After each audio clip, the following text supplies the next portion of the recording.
Hi friends, media ಜಗತ್ತಿಗೆ ಸ್ವಾಗತ. Friends, ಸಂಸದರ ಸ್ಯಾಲರಿ ಎಷ್ಟು, ಸ್ಯಾಲರಿ ಜೊತೆಗೆ ಏನೆಲ್ಲ ಫ್ರೀ ಸಿಗುತ್ತೆ, ಎಷ್ಟೆಷ್ಟು ಫ್ರೀ ಸಿಗುತ್ತೆ ಅನ್ನೋದನ್ನ ಈ ವಿಡಿಯೋದಲ್ಲಿ ತೋರಿಸ್ತೀವಿ. ತುಂಬಾ ಇಂಟ್ರೆಸ್ಟಿಂಗ್ ಆಗಿರೋ ಈ ವಿಡಿಯೋವನ್ನ ಮಿಸ್ ಮಾಡದೆ ಕೊನೆವರೆಗೂ ನೋಡಿ. ಅದಕ್ಕೂ ಮುನ್ನ ನೀವಿನ್ನು ನಮ್ಮ ಚಾನೆಲ್ಗೆ ಸಬ್ಸ್ಕ್ರೈಬ್ ಆಗಿಲ್ಲ ಅಂದ್ರೆ ಈಗ್ಲೇ ಸಬ್ಸ್ಕ್ರೈಬ್ ಆಗಿ. ಸಂಸದರ ತಿಂಗಳ ವೇತನ ಎಷ್ಟು? ಫ್ರೆಂಡ್ಸ್, ಲೋಕಸಭಾ ಸದಸ್ಯರಿಗೆ ಪ್ರತಿ ತಿಂಗಳು ಭರ್ತಿ 1 ಲಕ್ಷ ರೂಪಾಯಿ ಬೇಸಿಕ್ ಸ್ಯಾಲರಿ ಅಥವಾ ಮೂಲ ವೇತನ ಸಿಗುತ್ತೆ. ತಿಂಗಳಿಗೆ 1 ಲಕ್ಷ ಅಂದ್ರೆ ವರ್ಷಕ್ಕೆ 12 ಲಕ್ಷ ಆಗುತ್ತೆ. ಇಷ್ಟೇನಾ ಅನ್ಕೋಬೇಡಿ, ಅಸಲಿ ಸ್ಟೋರಿ ಈಗ ಶುರುವಾಗುತ್ತೆ ನೋಡಿ. ದೆಹಲಿಯಲ್ಲಿ ಸುಸಜ್ಜಿತ ಸರ್ಕಾರಿ ಮನೆ ಬೇಡವಾದ್ರೆ 2 ಲಕ್ಷ ಬಾಡಿಗೆ. ಹೌದು ಫ್ರೆಂಡ್ಸ್, ಪ್ರತಿಯೊಬ್ಬ ಸಂಸದರಿಗೂ ರಾಷ್ಟ್ರ ರಾಜಧಾನಿ ದೆಹಲಿಯಲ್ಲಿ ಸುಸಜ್ಜಿತ ಸರ್ಕಾರಿ ಮನೆಯೊಂದನ್ನ ಕೊಡುತ್ತೆ ಕೇಂದ್ರ ಸರ್ಕಾರ. ಅದು ಬಂಗಲೆ ಆಗಿರಬಹುದು, ಅಪಾರ್ಟ್ಮೆಂಟ್ ಆಗಿರಬಹುದು ಅಥವಾ ಹಾಸ್ಟೆಲ್ ಆಗಿರಬಹುದು. ಒಂದ್ ವೇಳೆ ದೆಹಲಿಯಲ್ಲಿ ತಮಗೆ ಬೇರೊಂದು ಮನೆ ಇದೆ ಅಂತಾದ್ರೆ ಅಥವಾ ಬಾಡಿಗೆ ಮನೆಯಲ್ಲಿ ಇರ್ತೀವಿ ಅಂತಾದ್ರೆ ಅಂತಹ ಸಂಸದರಿಗೆ ಪ್ರತಿ ತಿಂಗಳು 2 ಲಕ್ಷ ರೂಪಾಯಿ ಬಾಡಿಗೆ ಭತ್ಯೆ ಸಿಗುತ್ತೆ. ತಿಂಗಳಿಗೆ 70,000 ರೂಪಾಯಿ ಕ್ಷೇತ್ರ ಭತ್ಯೆ. ಸಂಸದರಿಗೆ ಪ್ರತಿ ತಿಂಗಳು 70,000 ರೂಪಾಯಿ ಕ್ಷೇತ್ರ ಭತ್ಯೆ ಅಥವಾ ಕಾನ್ಸ್ಟಿಟ್ಯೂಯೆನ್ಸಿ ಅಲೋವೆನ್ಸ್ ಸಿಗುತ್ತೆ.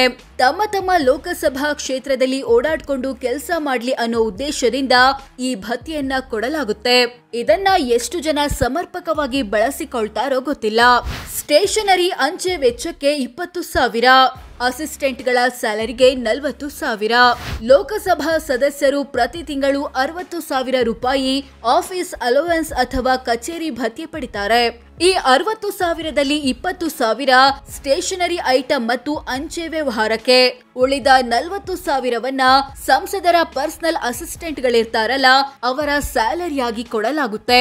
50,000 unit current free, 40 lakh litre ನೀರು ಫ್ರೀ. ಸಂಸದರು ವರ್ಷಕ್ಕೆ 50,000 ಯೂನಿಟ್ ಕರೆಂಟ್ ಅನ್ನ ಉಚಿತವಾಗಿ ಬಳಸಬಹುದು. ಅಂದ್ರೆ ತಿಂಗಳಿಗೆ ಸರಾಸರಿ 4,150 ಯೂನಿಟ್ ಆಗುತ್ತೆ. ಇದಲ್ಲದೆ ವರ್ಷಕ್ಕೆ 40 ಲಕ್ಷ ಲೀಟರ್ ನಷ್ಟು ನೀರನ್ನ ಉಚಿತವಾಗಿ ಬಳಸಬಹುದು. ಇದಕ್ಕೆಲ್ಲ ತಗಲುವ ವೆಚ್ಚವನ್ನ ಕೇಂದ್ರ ಸರ್ಕಾರವೇ ಭರಿಸುತ್ತೆ. ಫೋನ್ ಮತ್ತು ಇಂಟರ್ನೆಟ್ಗೆ ಎಷ್ಟು? ಸಂಸದರು ವರ್ಷಕ್ಕೆ 1.5 ಲಕ್ಷದಷ್ಟು ದೂರವಾಣಿ ಕರೆಗಳನ್ನ ಉಚಿತವಾಗಿ ಮಾಡಬಹುದು. ಜೊತೆಗೆ ಹೈ ಸ್ಪೀಡ್ ಇಂಟರ್ನೆಟ್ ಕೂಡ ಫ್ರೀ ಆಗಿ ಪಡಿತಾರೆ. ಕಲಾಪದಲ್ಲಿ ಭಾಗವಹಿಸಿದ್ರು ದುಡ್ಡು. ಸಂಸದರು ಲೋಕಸಭೆ ಕಲಾಪದಲ್ಲಿ ಭಾಗವಹಿಸಿದ್ರೆ ಅಥವಾ ದೆಹಲಿಯಲ್ಲಿ ನಡೆಯೋ ಮೀಟಿಂಗ್ಗಳಲ್ಲಿ ಭಾಗವಹಿಸಿದ್ರೆ ದಿನಕ್ಕೆ 2,000 ರೂಪಾಯಿಯಂತೆ DA ಅಥವಾ ಡೈಲಿ ಅಲೋವೆನ್ಸ್ ಸಿಗುತ್ತೆ. ವಿಮಾನ, ರೈಲು, ರಸ್ತೆ ಭತ್ಯೆ ಎಷ್ಟು? ಸಂಸದರು ಮತ್ತು ಅವರ ಕುಟುಂಬಸ್ಥರಿಗೆ ವರ್ಷಕ್ಕೆ ಒಟ್ಟು 34 ದೇಶಿ ವಿಮಾನ ಪ್ರಯಾಣಗಳು ಫ್ರೀ ಆಗಿರುತ್ತೆ.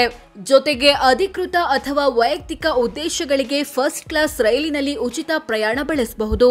ಅಲ್ಲದೆ ತಮ್ಮ ಕ್ಷೇತ್ರದಲ್ಲಿ ರಸ್ತೆ ಮಾರ್ಗವಾಗಿ ಸಂಚರಿಸಿದ್ರೆ ಅದಕ್ಕೂ ಮೈಲೇಜ್ ಭತ್ಯೆ ಪಡಿತಾರೆ. ಸೋಫಾ ಕವರ್, ಕರ್ಟೈನ್ ವಾಶ್ಗೂ ದುಡ್ಡು. ಸಂಸದರು ತಮ್ಮ ಅಧಿಕೃತ ನಿವಾಸದ ಸೋಫಾ ಕವರ್, ಕರ್ಟೈನ್ಗಳನ್ನ 3 ತಿಂಗಳಿಗೊಮ್ಮೆ ಉಚಿತವಾಗಿ ವಾಶ್ ಮಾಡಿಸಬಹುದು. ಜೊತೆಗೆ ಹೆಚ್ಚು ಕಾಲ ಬಾಳಿಕೆ ಬರುವ ಫರ್ನಿಚರ್ ಗಳನ್ನ ಕ್ಲೀನ್ ಮಾಡಿಸಲು ಗರಿಷ್ಠ 60,000, ಹೆಚ್ಚು ಕಾಲ ಬಾಳಿಕೆ ಬಾರದ ಫರ್ನಿಚರ್ ಕ್ಲೀನಿಂಗ್ಗೆ ಗರಿಷ್ಠ 15,000 ದುಡ್ಡು ಸಿಗುತ್ತೆ. ಕುಟುಂಬಸ್ಥರಿಗೆ ಫ್ರೀ ಆರೋಗ್ಯ ಸೇವೆ.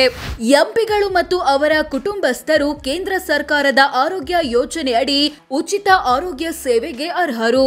ಇಂಥ ಸೇವೆ ಎಲ್ಲಾ ಸರ್ಕಾರಿ ಆಸ್ಪತ್ರೆ ಮತ್ತು ಆಯ್ದ ಖಾಸಗಿ ಆಸ್ಪತ್ರೆಗಳಲ್ಲಿ ಲಭ್ಯವಿದೆ. ನಿವೃತ್ತಿ ಬಳಿಕವೂ ದುಡ್ಡೇ ದುಡ್ಡು. ಸಂಸದರು ನಿವೃತ್ತರಾದ ಬಳಿಕ ಪೆನ್ಷನ್ ರೂಪದಲ್ಲಿ ದುಡ್ಡು ಪಡಿತಾರೆ. ಒಂದು ಅವಧಿಗೆ ಎಂಪಿ ಆಗಿದ್ರೆ ತಿಂಗಳಿಗೆ 25,000 ರೂಪಾಯಿ ಪೆನ್ಷನ್ ಬರ್ತಿರುತ್ತೆ.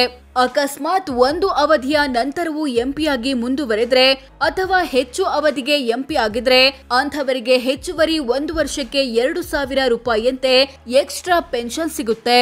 ಸೋ ಫ್ರೆಂಡ್ಸ್, ಇದಿಷ್ಟು ಸಂಸದರ ಸ್ಯಾಲರಿ ಎಷ್ಟು, ಏನೆಲ್ಲ ಫ್ರೀ ಸಿಗುತ್ತೆ ಅನ್ನೋದನ್ನ ತಿಳಿಸಿಕೊಡೋ ಪ್ರಯತ್ನ. ಈ ಬಗ್ಗೆ ನಿಮ್ಗೆ ಏನನ್ಸುತ್ತೆ ಅಂತ ಕಾಮೆಂಟ್ ಮಾಡಿ ತಿಳಿಸಿ.